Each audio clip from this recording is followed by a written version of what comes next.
Good morning, everybody. Today, we introduced a new body of research on the CHRO, part of our CHRO Insights program.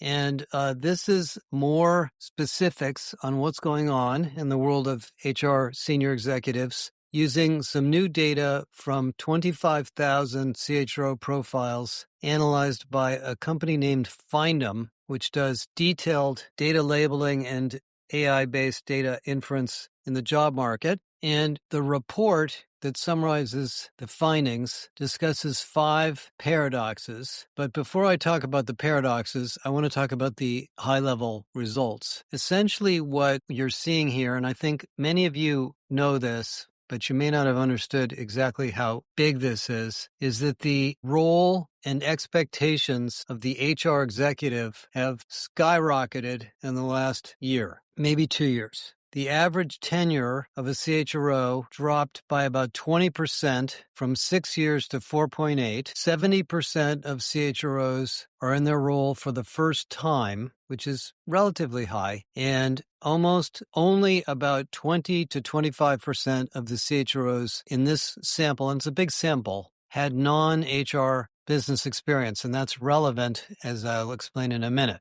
Essentially, what is happening, and most of you may know this, but you're probably experiencing it over time, is that the head of HR is dealing with the transformation of HR, of course, and all of the AI implications of that, but is in a much bigger role now being asked to take responsibility for the hiring and skilling of AI-ready workers, the transformation of the skills and behaviors of everybody, because we all use AI, the job design, job architecture, and org structure of the company in the world of AI, at least understanding some direction for that, assisting business units in staffing and hiring and reskilling their individual areas around AI.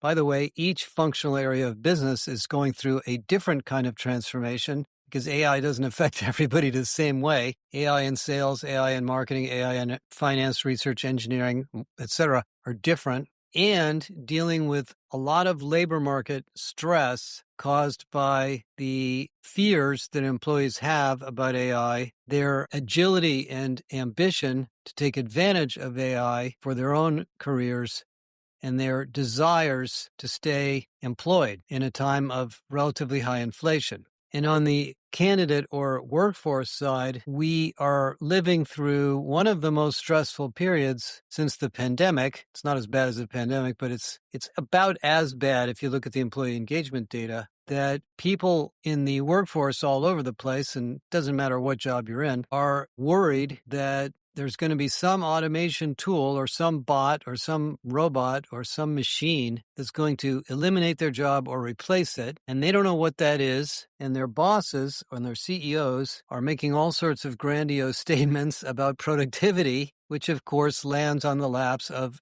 the people in the workforce saying, what does that mean about me?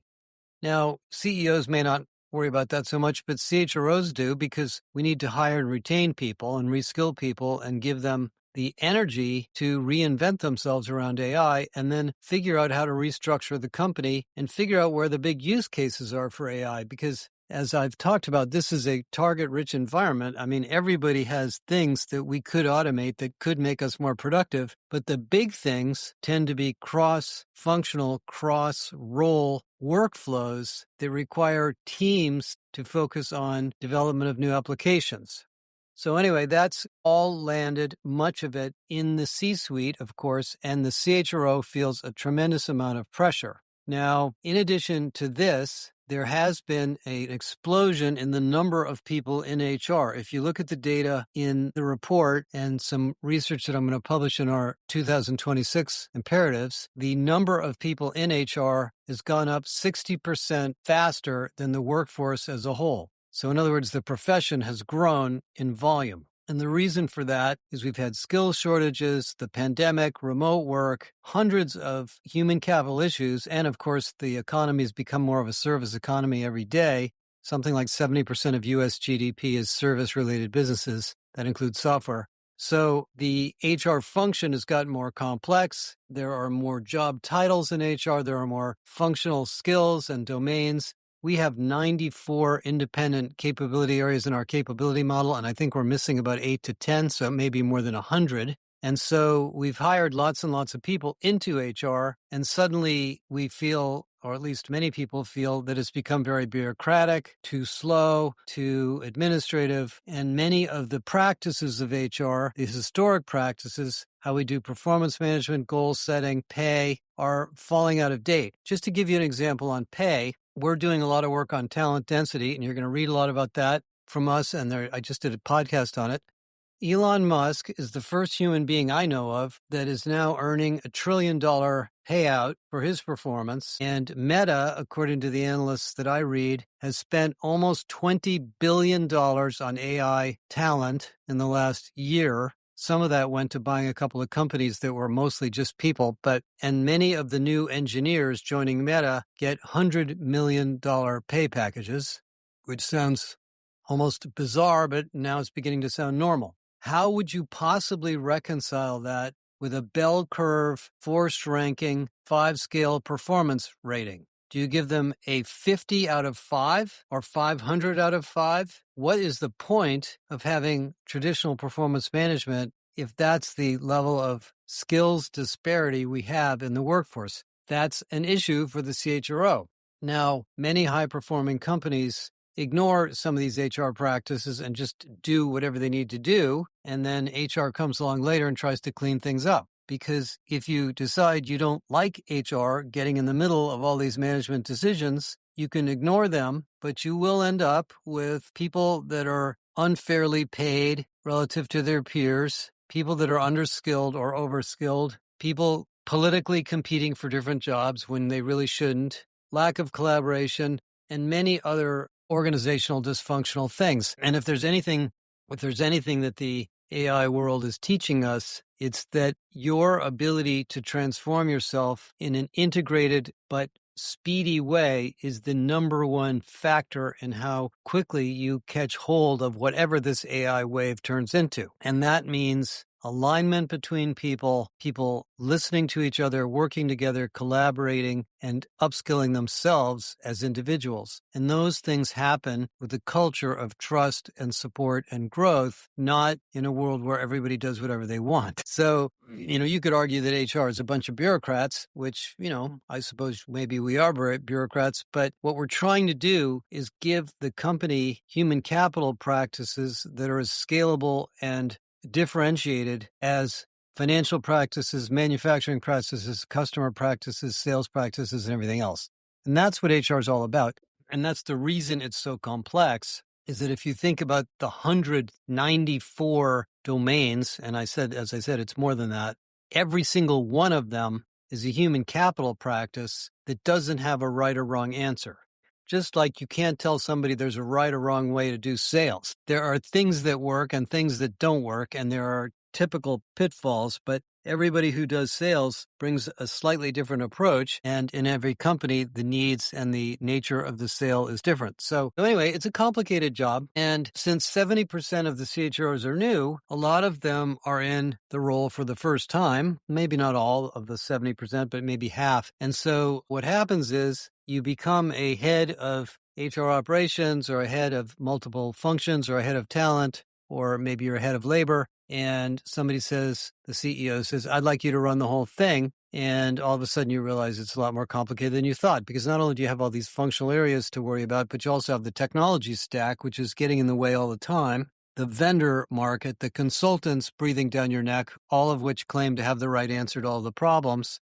And, you're dealing with the expense of labor, which is probably 50%, sometimes 70% of the expense of the whole company. And then you go to, the industries that are in shortages, airlines, transportation, healthcare, some retailers, some hospitality companies, right now construction, certainly if you're in the data center business. And the main thing people want you to do is just hire people as fast as you can. And as an HR leader, that you can't just hire people quickly. You have to be careful and get the right people, or it's going to backfire. Anyway, the CHROs are feeling the pressure from all of this. And that's what this research is all about. We also discovered that 70% of the HR professionals in the world in that ballpark are women. 70% of the CHROs are also women, a little more than 70%, yet all of the other C-suites roles are dominated by males, men. So the gender disparity continues to exist. And about 12% of the CHROs in the sample are paid at the top level of the top 5 executives in their companies. But that's a pretty low number when you consider the other C-suite officers too. So I think in my career for the last 25 years doing this, there's been a steady kind of rocket ship upward of the HR profession to the point now where, you know what they say, when you get too close to the sun, you can get burned. We've been given all of this opportunity, and now we need to deliver. And, I interviewed Jackie Canny the other day, and I've talked to Kathleen Hogan at Microsoft recently. A lot of you who are HR people are given the opportunity to have a different job. Chief AI Enablement Officer, Chief AI Transformation Officer, Chief Corporate Transformation Officer, Chief Corporate Strategy Officer, if you're really a business person. So it's a really fascinating time. I mean, the CHROs that I know, and I meet a lot of heads of HR, are some of the most high-powered, high-performing, practical, pragmatic business people I've ever met. This is not a job for concepts, for all sorts of new ideas, for constantly asking questions. Those are fine, but the reality of HR is the rubber meets the road every day in every manager's and every employee's life. And so in some sense, you have these big transformational agendas, which includes transforming HR and the rest of the company and the skills and the jobs and the roles, but also the important needs of day-to-day life, work life. Are people safe? Are they fairly paid? Are the systems working correctly? Can people get the right information? Are their benefits up to date? Does the HR technology deliver the right candidates or the right training or the right experience? So my experience with HR executives is they are extremely pragmatic people. They're extremely good at communicating and connecting multiple executives inside and outside the company. They're very creative, hardworking business people, not just HR people. They know the company, they know the industry, they know the competitors, they know the customers, they know the products, and they have this unique organizational savvy which some people have and some people don't. I think you can gain it over time. For me as an analyst and a consultant, having spent so much time doing this, you see organizational performance that outperforms peers, and it's almost always about culture. Management culture, leadership culture, and execution culture. And the CHRO isn't always involved in that. In fact, I think sometimes the CHRO is left out of that. But ideally, you as a CHRO should be pushing that agenda as well and speaking truth to power when the organizational culture is dysfunctional or broken in certain places. For those of you that work in big companies, you're talking about multiple business units, multiple geographies, different parts of the company that have very different management teams and very different cultures. So all of that lands in the lap of this really fascinating job. The reason we do this research is for two reasons. One is our entire mission here is to advance and support the profession of HR and the mission of making companies better and making employees' lives better, of course, too. But the second is we want to give CHROs some amount of support, advice, counsel, and education so that new CHROs or people that get catapulted into this role from the outside, which happens all the time, can quickly figure out what they're dealing with and create clarity from the noise. If you have more than 5 big things on your agenda as a CHRO, you're probably doing too much because the big agenda items you should be worried about should be relatively large. And a lot of the strength of a great CHRO is attracting and developing great HR people because unlike the rest of the company, most HR departments don't have a lot of talent development. And that's, by the way, the reason we've landed in this space is we see so much need for it and so much demand here. Anyway, it's very interesting research. Take a look at it. We'd be happy to talk to you about it. It certainly doesn't apply to everybody. A lot of you are fine. A lot of you are probably having a flourishing career, doing great things. But the pressure's on, and I think the research shows that this is a really interesting time to be in this profession. I think a lot of new people are going to join HR because of the interesting and urgent nature of what we do. And I just want to say how much I admire all of you that do this, because I know how difficult this role is. Thanks very much, you guys. Talk to you again soon.